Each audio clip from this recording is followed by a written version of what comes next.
Il avança la main, la prit et la fit rentrer auprès de lui dans l'arche. Genèse chapitre 8, verset 9. Épuisée par ses vagabondages, la colombe revient enfin à l'arche, sa seule place de repos. Elle peut voler du mieux qu'elle peut, elle va tomber. Elle n'atteindra jamais l'arche, mais elle continue tant bien que mal. Noé a passé toute la journée à l'attendre et est prêt à la recevoir.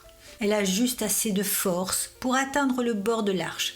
Elle peut à peine s'y poser et est prête à tomber quand Noé tend sa main et la fait rentrer auprès de lui dans l'arche. Notez, la prit et la fit rentrer auprès de lui. Elle ne vola pas d'elle-même à l'intérieur car elle était trop effrayée ou trop épuisée. Elle vola aussi loin que possible et ensuite il tendit sa main et la fit rentrer auprès de lui. La colombe errante fut traitée avec miséricorde et ne fut pas réprimandée pour ses vagabondages. Elle fut prise dans l'arche telle qu'elle était. De même, vous, pécheurs, avec tous vos péchés, vous serez reçus. Revenez seulement. Quoi? Rien d'autre? Non, revenez seulement. Elle n'avait pas de branche d'olivier dans son bec cette fois, rien du tout, seulement elle-même et ses vagabondages. Mais ce seul mot revient, et elle revient, et Noé la prend à l'intérieur.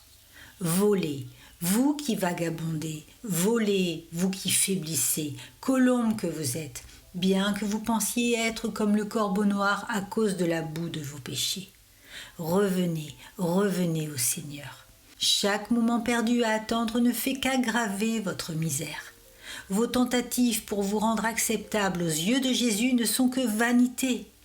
Venez à lui tel que vous êtes. Reviens, infidèle Israël. Jérémie chapitre 3, verset 12.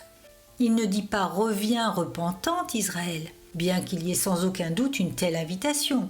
Mais toi, l'infidèle, avec toutes tes infidélités envers Dieu, reviens, reviens, reviens.